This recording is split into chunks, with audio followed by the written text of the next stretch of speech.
you rather a guy with 50,000 in debt or a guy with 100 body count? Give me the body count, because if he $50,000 in debt, and on top of that, he don't got that many bodies. Now I got weak dick and we in debt. This is an experiment, ladies. You gotta see how different men and women are. Would you rather a woman $50,000 in debt or a woman with 100 plus body count? $50,000 in debt. Do you hear me? I would rather have the debt. The reason why all of you ladies chose the guy with the 100 body count, he doesn't have a future if he's in debt. Usually, when a woman enters a relationship with a man, she looks for security, providing protection. So if he's $50,000 in debt, that was a red flag to you ladies. Like, 50,000? The reason why we all chose the $50,000 in debt is because, one, we entered a relationship under the frame of protecting and providing for that woman. What we don't want is a woman that has a past, because if she slayed over 100, she can't wife that.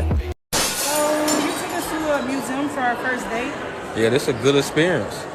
How much was the ticket? Oh, it was free. What you mean? Oh, this is a nice campus, right? I like the art. You like this art? I mean, it was free to get in here, and I'm sure somebody liked the art. I like the museum. It was cool, but are you gonna take us out to eat or something? Yeah, I'm really feeling this right here, this taco stand. Can you just take me home? Shit, I walked here. That's what I'm talking about. Shit, what you mean? It's LA. I don't date broke niggas.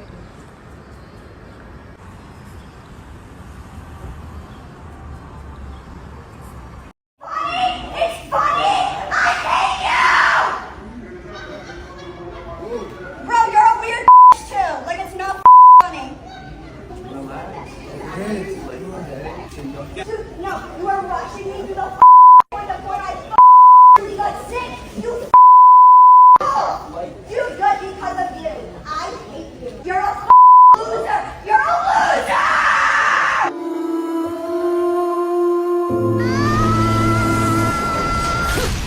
I've been sitting in my car crying ever since because I never have enough money. And why do I never have enough money? Because when I was a 19-year-old girl, I fell in love. My Mormon faith told me that I was supposed to be a stay-at-home mom. I got married. I started having babies. I dropped out of college. I never had a career. My only jobs that I ever had in life were a waitress at the Olive Garden and managing a pretzel maker in a mall.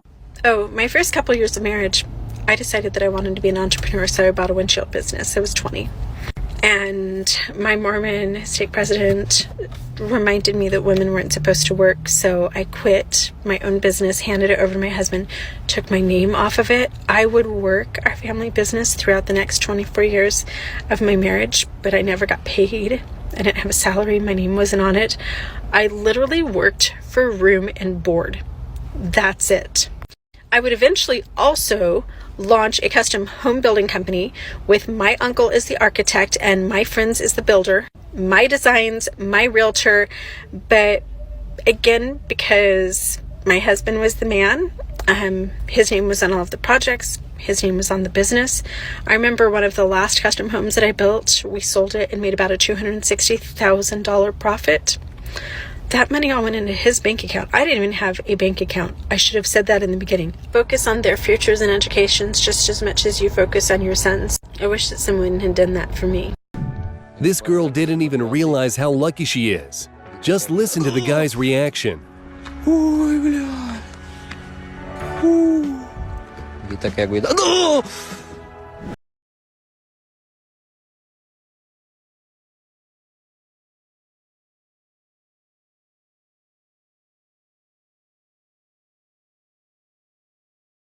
Is a man less of a man if he can't change a flat tire? Yes, absolutely. Yeah. Is a woman less of a woman if she can't cook a meal from scratch?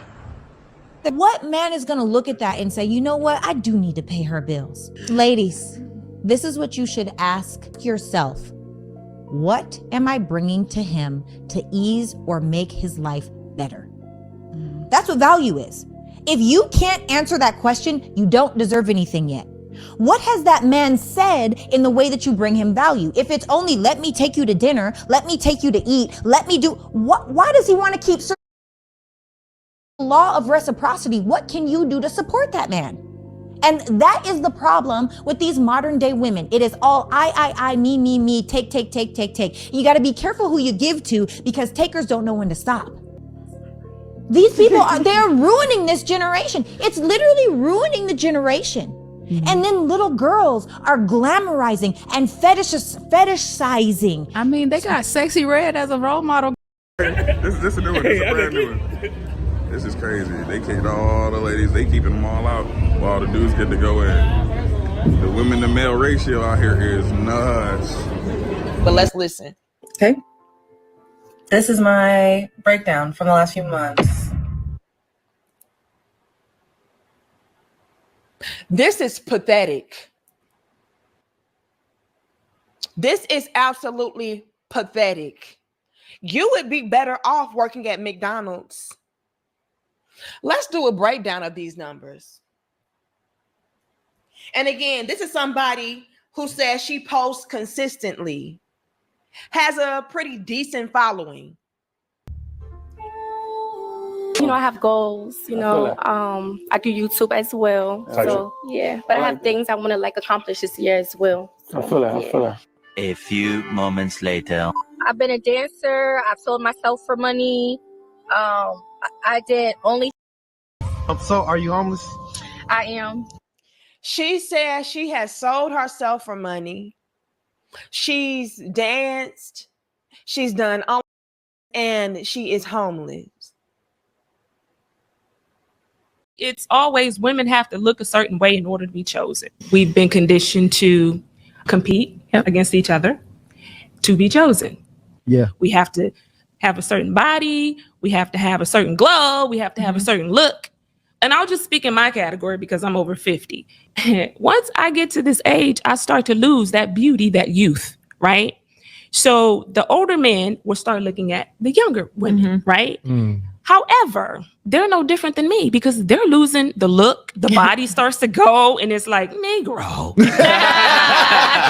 I want somebody next to me too that's a trophy too. Right? Yes. So here we go with the double standard. Yeah. Are you saying now that you don't have girls as friends? Is that what you're saying? Oh, platonic female friends? Absolutely not. No. You don't at all? No. Women are fairly useless as friends. What ends up happening a lot of the times when you have female friends is you end up being her emotional tampon. You end up being her solution provider. You end up being her masculine energy. You end up being a lot of boyfriend traits to that girl, inevitably, because it's just a male instinct. Quick question. So, last night, I know you told me you was out with your girls or whatever. Where did y'all go necessarily? Like, where did y'all go? We went to Pierre's. Pierre's? The lounge. You know what's crazy? What? I was there yesterday. Where? I pulled up yesterday just to see if you was there. And Pierre's? Yeah. Okay. And I didn't see you or your car. Okay, we Ubered. So where y'all Uber from? Because you left my house with your car. I went to Ashley's house and then I Ubered. From Ashley's house? To Pierre's, yeah. We split an Uber. Let's see the freaking, I can ask her for the Uber charge. So, why I feel like I seen your car at like 3-something in the morning outside of your baby dad crib when I drove by looking for you at Pierre. Boy, no, you know you lying. You didn't see that shit. So I didn't see that? No. I got this video on my phone. Well, picture in my phone. If you want to see it, you could. It's right there as soon as you unlock it. So that's not your car? Boy, no. Why are you driving by? That's not your license plates. In the first place. You know what's crazy? Bro, I'm not going there just to go there. That's my way to get to the Pierre that you were at. And I, just drove past his house. And you were just lurking outside of his house? No. At your big age, you're lurking outside of another grown man's house? I wasn't lurking. What were you doing? I drove past I drove past and seen the car that I bought you and the license plate that I put on your car. First of all, I didn't know that you giving me gifts means that I have to abide by your rules. Like when was that established? All right, long story short, I'm not even gonna try to beat around the bush. Please. Was you at your baby dad's house last night or what? You lying to me? I stopped there for a second, but then I went to Ashley's house and then we went to Pierre's. No. You didn't come back home last night. And you said you were staying at Ashley's house. I did. No, you were not. Because guess what? I asked Ashley's little brother, was you there? You thought I was dumb? Bro, now you thought I was dumb? You stalker? No, I'm not no stalker. Are you sitting here? You're just a liar, and your friends gonna lie for you. Okay. What you was doing at his house at 3 in the morning? I was checking on something for Kayvon. For what? Your son was good. He was good. You always he was good. You always claiming what I'm doing when checking on my son. 3 in the morning though. You know what's crazy, bro? I'm not dumb. He his asthma pump. Since when he had asthma? You ain't never tell me this. Boy, that's exactly. Stay out of the parents' business. So he's been had asthma. So you didn't stay the night at his crib yesterday? No, I stayed the night at Ashley's. Call her mom. Lie again. Well, I don't have nothing to lie about. No funny, lie again. But I'm not gonna lie. You moving like an insecure ass. Yeah. That's starting to be real. Yo, look me in my face and tell me that I'm dumb. You're dumb. So you didn't go to his house and stay the night at his house? No, you're dumb because you're being sneaky about it. You could have just asked me from the get-go. I'm being sneaky about it?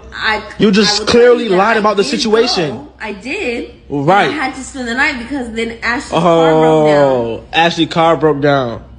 Bro, you don't even... That's what I'm talking about. So don't ask me for my side if you don't even want to hear me out. Talk. I want you to make yourself look even more stupid. Go ahead. Okay, I'm not gonna say nothing. No, talk. Talk, because you just lied straight to my face. I didn't lie. And say if you hear me, I keep telling you, I stopped by for something for Kayvon, and then I went to Ashley's house, and then we went to Pierre's, and then he said he needed something else. Why the fuck are you looking at me like that? You know what's crazy? You sitting here lying in my face, and I'm gonna let you keep talking. Because you know what? I can literally call him right now. I'll call Kayvon right now. You're gonna call your son for what? He said he needed... Okay, so I'm coming back from the club, right? And Bro, I don't want to hear it. It's cool. I'm trying to tell you. No. It's cool. You said enough. Look, we're gonna cut ties here. You can go stay the night at your baby dad's house. On the couch. Look, I'm gonna go get your stuff. I don't care. I'm gonna go get your stuff and you can get out my house. For what? Simple. You stay kicking me out. That's exactly what the fuck I'm talking about. Okay. That's weird. Okay, That's bye. weird. You can go with your son. There's 3 things that every man wants, and if you do these 3 things, you can procure any man that you want. And this isn't my information that I just came up with. This is actually research based, and the first thing is being useful.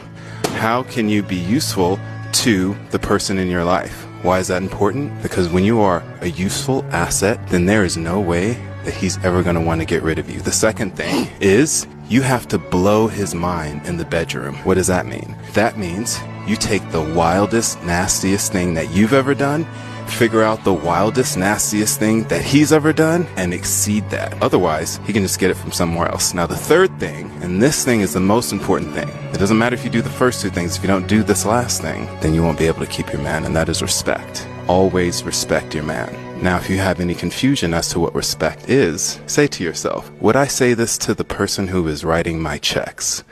Would I say this to my boss? And if you wouldn't, don't say it to your man.